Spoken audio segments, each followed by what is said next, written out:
welcome to your deep dive. Oh, good to be here.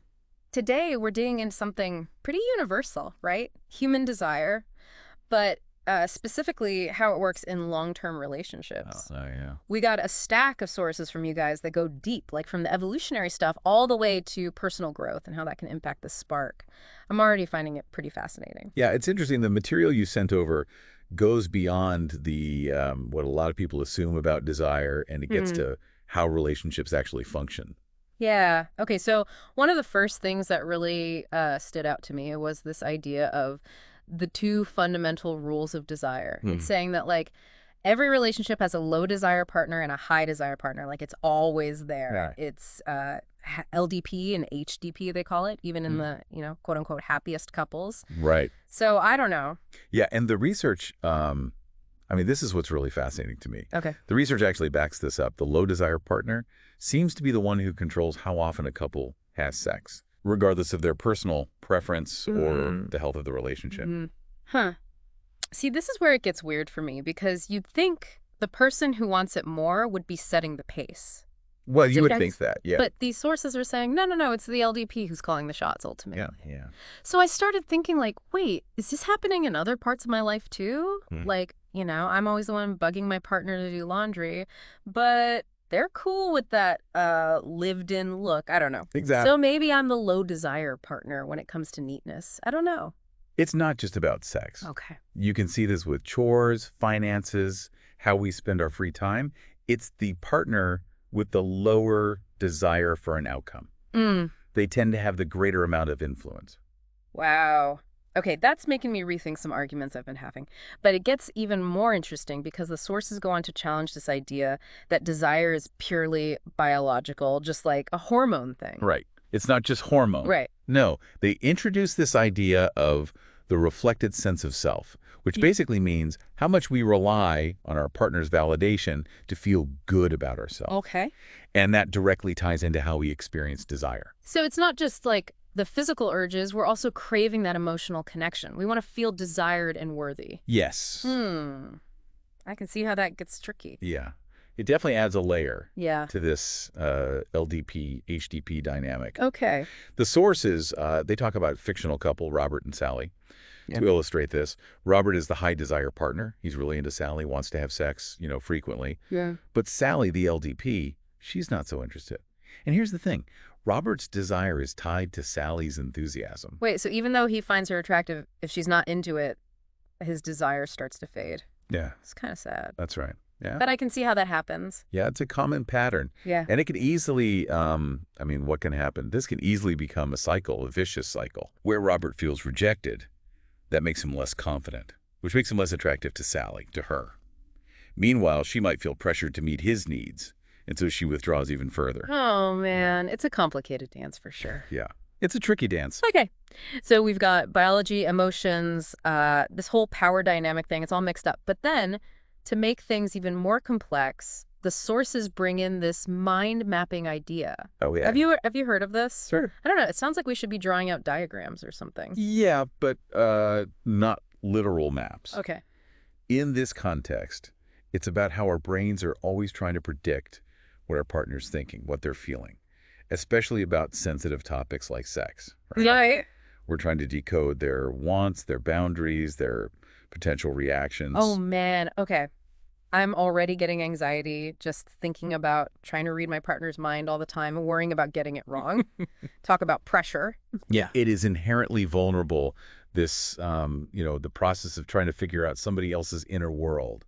And the sources, they point out how it can make people feel manipulated or controlled, especially when that reflected sense of self is really dominant. Yeah, because if your self-esteem is tied to how your partner sees you, then any little shift in their mood, it can feel like a personal attack. Exactly. It amplifies the power dynamics that we were talking about. Yeah. Even unintentionally, the LDP can have a huge impact on the HDP's emotional state, Okay. simply because the HDP is so focused on figuring out their thoughts and feelings. Wow, this is getting really deep. Wow. So how do we untangle this whole web of desire, self-esteem, and these mind games?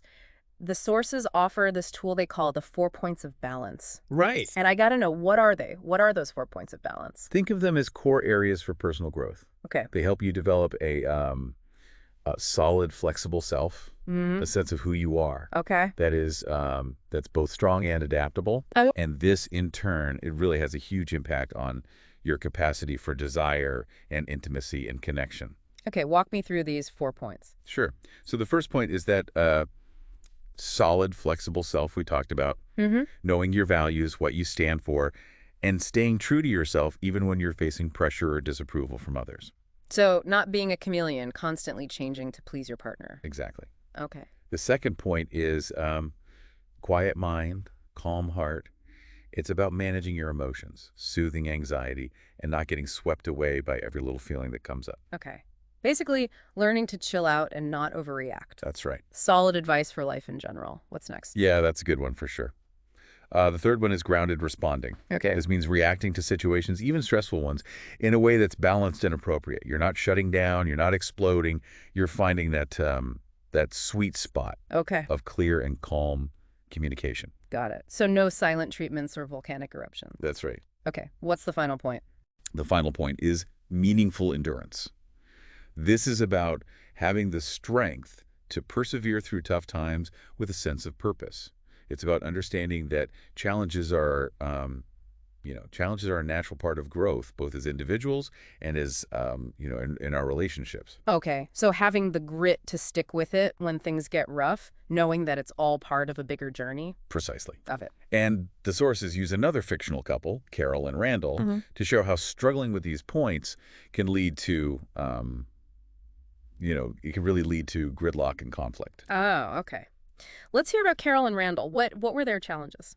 Well, like a lot of couples, they had trouble staying balanced when conflicts arose. Carol had, she had difficulty calming down. She would overreact, threaten, try to force Randall to change. I can relate to that. Sometimes it's easier to blow up than sit with uncomfortable feelings. Right. Yeah, it's a common reaction, but it usually makes things worse. Mhm. Randall, on the other hand, he struggled to express himself. Yeah. He would shut down, withdraw, avoid tough conversations. So you've got Carol, the overreactor, and Randall, the avoider. Right. Yeah. That's a recipe for communication breakdown for sure. Exactly. And these struggles, with the 4 points of balance, these struggles, they showed up in their sex life too. Yeah. Carol wanted intimacy more frequently than Randall did. Mm-hmm. And, this difference led to a lot of tension. So it sounds like they were headed for emotional gridlock. That's another concept from these sources. Right. Emotional gridlock. That's what happens when the partner's desires clash and it seems like there's no way out. That feeling of being stuck, Yeah. butting heads going nowhere. Like being stuck in traffic. Super frustrating. Yeah, exactly. Yeah. And it often happens around issues that are really personal, really emotionally charged, like sex. But here's the thing. Okay. The sources say that emotional gridlock, as frustrating as it is, it's actually normal. Okay. The normal part of growth in a relationship. Yeah, it's a sign that something needs to change, that both partners need to develop a stronger sense of self-regulation. It's called differentiation. Okay. So it's not a sign that the relationship is doomed. No. It's more like a wake-up call. Exactly. Okay. It's all about how we respond to that gridlock. Do we fall into blame, resentment, withdraw, or do we use it as a chance to, a chance to strengthen those 4 points of balance? Right. That's where the real growth happens. So it seems like the key to solving desire problems isn't about changing your partner, but focusing on your own personal growth and developing a stronger sense of self. You're getting it. Okay. And this brings us to differentiation. Okay, let's unpack that one. What does differentiation actually mean when we're talking about relationships? Simply put, it's the ability to stay emotionally balanced while staying connected to your partner. It's about knowing your thoughts and your feelings and your needs without getting swept up in your partner's anxieties or demands. So being your own person, even when you're close to someone? Yes. And it's deeply connected to those 4 points. Yeah. The stronger your solid, flexible self, your quiet mind, calm heart, your grounded responding, and your meaningful endurance. Yeah. The more you're able to differentiate. That makes sense. If you're secure in yourself, you're less likely to get pulled into your partner's stuff. You can stay grounded even when they're freaking out. Exactly. And this creates, this creates a more balanced and healthy dynamic in the relationship. Okay. It allows for greater intimacy because both partners feel safe to be themselves, without that fear of judgment or rejection. So differentiation is about making space for both partners to grow as individuals and together. Exactly. Wow. And solving those sexual desire issues, as these sources suggest, often means shifting from other validated intimacy Okay. to self-validated intimacy. I'm curious, what's the difference between other validated and self-validated intimacy? So other validated intimacy is when you're seeking validation from your partner, from them. You feel good about yourself because they find you attractive, desirable, worthy. Okay. So it's like that reflected sense of self we were talking about. You're relying on your partner to boost your self-esteem. Exactly. And while that can be a part of healthy relationships, relying on it too much can be problematic, Okay. especially when it comes to desire. Because if your sense of worth depends on your partner's libido, Yeah. then any dip in their interest feels like, it feels like a personal attack. Which leads to that vicious cycle we were talking about, with one person feeling rejected, the other one feeling pressured. Right. Self-validated intimacy, on the other hand, is about finding that security and validation from within. Knowing your own worth no matter how your partner is feeling. So it's about feeling good about yourself because you choose to, not because someone else is telling you you're good enough. Precisely. Yeah. And this, making this shift can be a game changer, especially when you're dealing with differences in sexual desire. Yeah, because if you're not constantly looking for your partner's approval, you can express your desires more authentically. That's right. And you're less likely to take it personally if they're not in the mood. Exactly. And then in turn, that creates a more relaxed and enjoyable experience for both partners Yeah. because they both feel safe to be themselves and explore without that fear of judgment. Wow. This is making me see desire in a whole new light, you know? Yeah. It's so much more complex than I realized. And it sounds like those 4 points of balance they're really key to navigating this whole human connection thing. Absolutely. Yeah. They offer a roadmap, for personal growth and evolution in our relationships, helping us build stronger bonds and experience deeper intimacy. I'm definitely going to be thinking about all of this. But before we get into the nitty-gritty of, how to actually develop those 4 points, Yeah. let's pause here for now. Sounds good. We can delve deeper into those practical steps and explore how these concepts relate to monogamy Yeah. in the next part of our dive. I'm looking forward to it. Welcome back. Ready to explore those 4 points of balance and how they relate to desire. Definitely. Yeah. This whole shift from other validated to self-validated intimacy really caught my attention. It sounds so powerful, but I'm not sure I totally get how to actually do that. Yeah. It's a process, not a quick fix. Okay. But your sources, they offer some great insights. Yeah. One thing they emphasize is understanding the ecology of relationships. Ecology. Yeah. Like with trees and ecosystems. Right. What does that have to do with relationships? It's a metaphor, Okay. but it's really helpful. Just like there are laws of nature governing ecosystems, there are patterns and dynamics that shape our relationships. And, ignoring these patterns, it can lead to all sorts of problems. Okay, I'm curious. Tell me more about this relationship ecology. Sure. One key principle is that relationships, they have their own inherent rules, no matter what we want or think. And these rules often operate beneath the surface, influencing our interactions in subtle but really powerful ways. So it's not just about our conscious choices. There's something deeper going on. Exactly. Yeah. And one of the most fundamental rules, as we touched on before, is that the low desire partner, the low desire partner often controls the frequency of sex. And, this isn't a moral judgment. It's just a reflection of the, of the power dynamics that naturally exist in these intimate relationships. I'm starting to see that pattern play out everywhere now, not just in romantic relationships.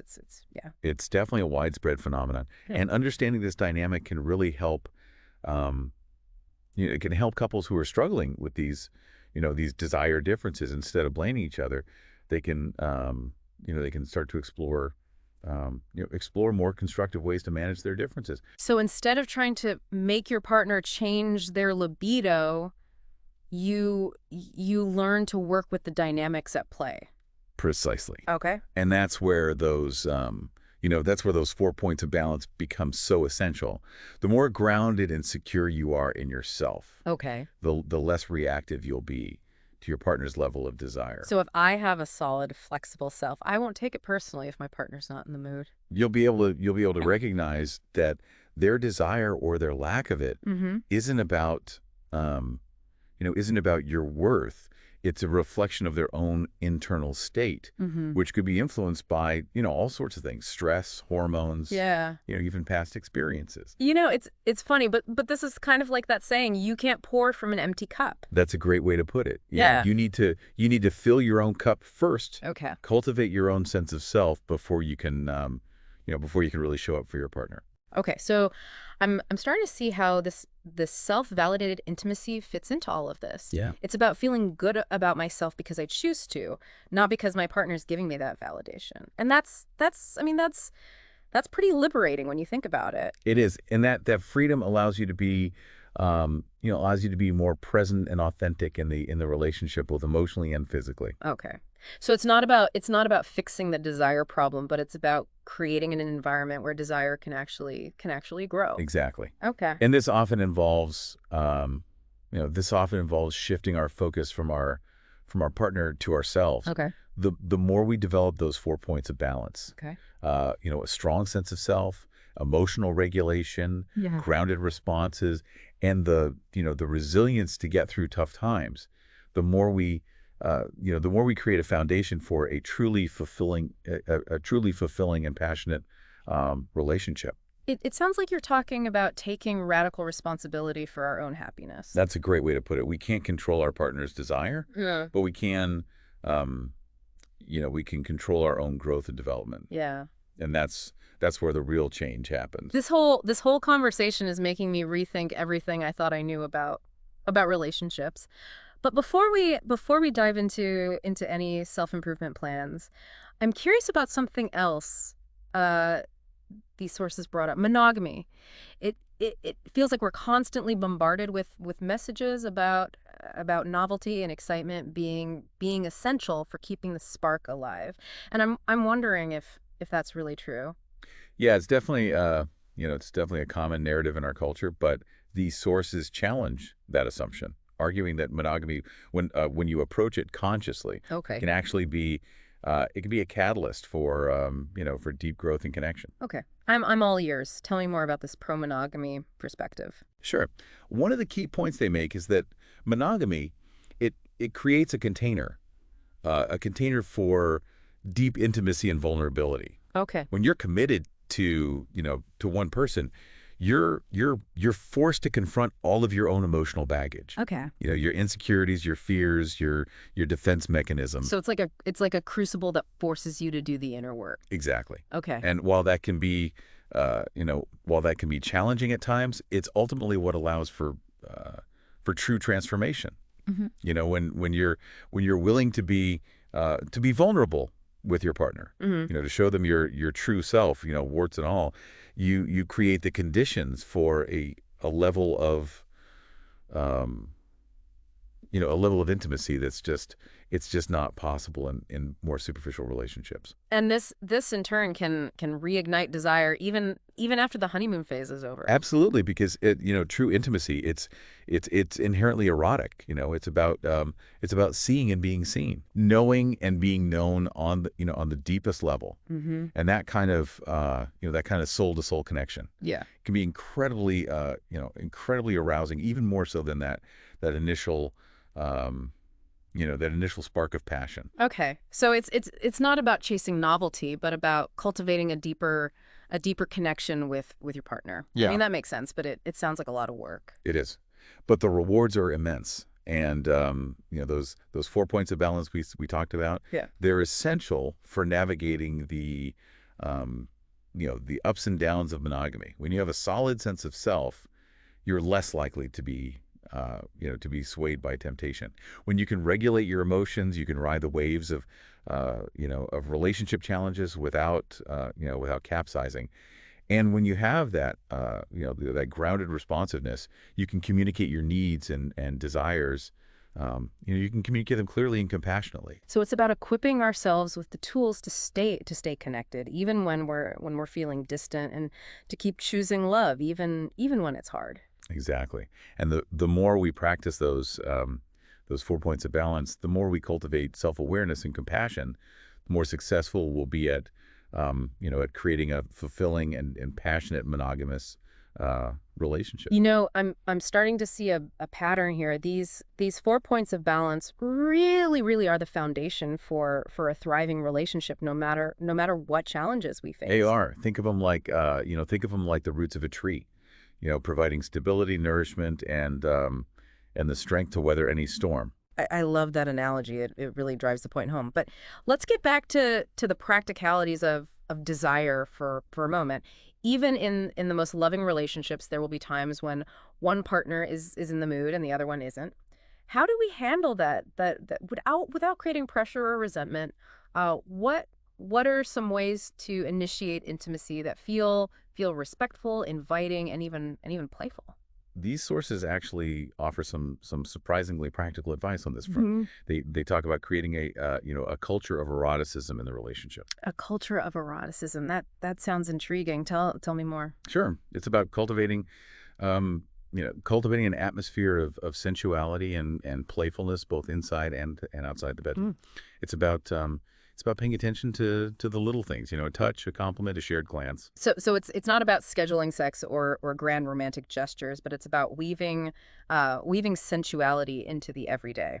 Exactly, and this can be really helpful for couples with mismatched libidos. Okay. It allows that erotic energy to flow more freely, without that pressure of performance or expectation. So instead of focusing on the end goal, having sex, you focus on creating a more sensual and playful dynamic overall. You got it. Okay. And this often involves tapping into our senses: sight, sound, touch, taste, smell, and finding ways to bring them into our interactions with our partners. So think lighting candles, playing music, giving each other massages, trying new foods together. Exactly. It doesn't have to be complicated or expensive. It's about being intentional and creative in bringing pleasure and sensuality into the relationship. Yeah. I can see how that could help bridge the desire gap. It's about creating an environment where desire can be nurtured and expressed more freely rather than demanding it. You're exactly right. It's a process, not a one-time fix. There will be times when one partner is more interested than the other. But by cultivating this culture of eroticism, Hmm. you're creating a foundation for um, you're creating a foundation for connection, intimacy, and pleasure over the long term. I love this idea. It's so much more nuanced and fun than the typical advice you hear about spicing things up. It's about shifting your whole approach to the relationship. It is, and it's a gift you give to your partner and yourself. Yeah. When you cultivate eroticism, you're saying yes to life. You're saying yes to pleasure. You're saying yes to the beauty and sensuality of being human. Yeah. Who wouldn't want more of that? But there's another piece to this puzzle, right? These sources also talk about the role of personal growth and self-discovery and fueling desire. They do. They argue that our capacity for desire is directly connected to our level of differentiation. That ability to hold on to our own sense of self, even within a close relationship. Okay, so it's not just about finding the right partner or learning some seduction techniques. It's about becoming more whole as individuals. Exactly, and that often involves confronting our fears, healing old wounds, and stepping into our full potential. Yeah. That's a lifelong journey for most of us. It is, but it's a journey worth taking because as we grow and evolve our capacity for love, intimacy, and yes, even desire, it expands. Okay. So it's not just about finding the right person, but about becoming the right person. That's a powerful idea. It is, and when we do that work, we create relationships that are truly nourishing, supportive, and transformative on every level. This has been an incredible conversation. So much to think about. Before we get carried away with our personal growth plans, though, maybe we should take a pause here. What do you think? Sounds good. Welcome back to your deep dive. We've been talking all about desire, and one thing that's really stuck with me is how much our own personal growth can really transform our relationships, especially when it comes to like the intimacy part. Yeah, that's a key point that these sources keep hitting on. Okay. They talk about how crucial it is to find that balance between being autonomous, like being our own person, Right. but also staying connected to our partner. It's this delicate dance, Yeah. and that's what keeps things exciting and fulfilling. Yeah, it makes total sense to me now. Like if you're always looking to your partner for that validation, you're not really free to be yourself or Yeah. express your desires, fully. And I can see how that would just like stifle passion over time. Exactly. Yeah. The sources suggest that true eroticism it comes from a place of self-awareness and self-possession. Okay. It's about knowing who you are, what you want, and owning your desires, your body, your pleasure. So instead of trying to fit into some mold or meet our partner's expectations, we need to tap into our own like unique source of erotic energy. That's the idea. Hmm. And it often requires us to step outside those comfort zones, Yeah. explore, experiment, push our own boundaries. Yeah, I can see how that would be exciting and a little scary at the same time. Yeah. It's like we have to be willing to get uncomfortable to discover what really turns us on. Yeah, there's definitely an element of vulnerability there. Yeah. But that vulnerability, that's also what makes the whole experience so powerful. Right. When we're open to new experiences, Hmm. even if it means uh, risking rejection, we create the conditions for incredible intimacy and connection. So it's not about playing it safe, it's about taking a leap of faith, I guess, in ourselves and in our partners. I couldn't have said it better myself. Yeah. And this requires trust. Yeah. Trust in ourselves, Right. trust in our partners, Right. and trust in the process of growth and change. Trust is so crucial in any relationship, but especially when it comes to something as intimate and personal as sex. Absolutely. Yeah. And luckily, trust is something we can cultivate. Okay. These sources talk about the importance of open communication, Right. setting healthy boundaries, Right. and honoring our own needs and desires. It sounds like it's about finding that sweet spot where both partners feel safe and respected, Right. where they can be themselves without fear of judgment. Exactly. And when you have that kind of foundation, that mutual understanding and respect, Yeah. that's what creates the perfect environment for a truly passionate and fulfilling sex life. This whole deep dive has been mind-blowing. It feels like I've been given a whole new way of understanding desire and relationships, but I have to admit it's a lot to process. Yeah. What are some of the key takeaways that our listener can actually put into practice? Well, one of the most important things to remember is that sexual desire, it isn't a fixed thing. Right. It changes, it changes throughout our lives, and it's connected to our emotional well-being. It's connected to our sense of self. It's Yeah. connected to the quality of our relationships. Okay, so instead of trying to, achieve some unrealistic ideal of nonstop passion, Right. we need to understand that natural ebb and flow of desire and learn how to navigate those changes with more compassion and understanding. Precisely. It requires us to let go of those cultural scripts that tell us what desire should look like, Right. and instead embrace the messy, beautiful reality of our own experiences. And to remember that those challenges, even those frustrating mismatches in desire, they can actually be opportunities to grow closer to our partner. That's a great point. It's often when we're pushed outside those comfort zones, Hmm. when things get a little messy, Yeah. that we do the inner work that leads to deeper intimacy and fulfillment. Yeah. It sounds like it's not about avoiding conflict, but it's about learning how to use those moments of friction to fuel our growth. Exactly. It requires honesty.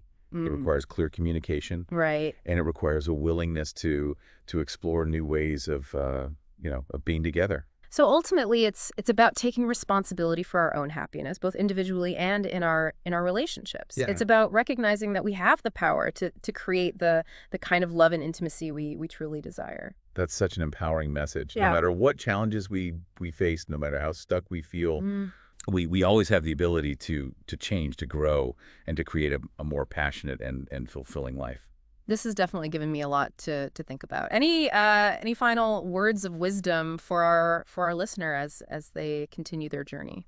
Well, I would encourage our listener to reflect on this. If those, if those dips in desire are actually opportunities for growth, how can they use those moments to become more self-aware, more balanced, and more connected to themselves and their partner? It's something to ponder as as they navigate their own unique path to love and intimacy. That's a great question to leave everyone with. And as you continue exploring your own journey, remember that the journey itself is just as important as the destination. Mm. Embrace those ups and downs, the twists and turns, and trust that even the most challenging experiences, they can lead to profound transformation. Thanks for joining us on this deep dive.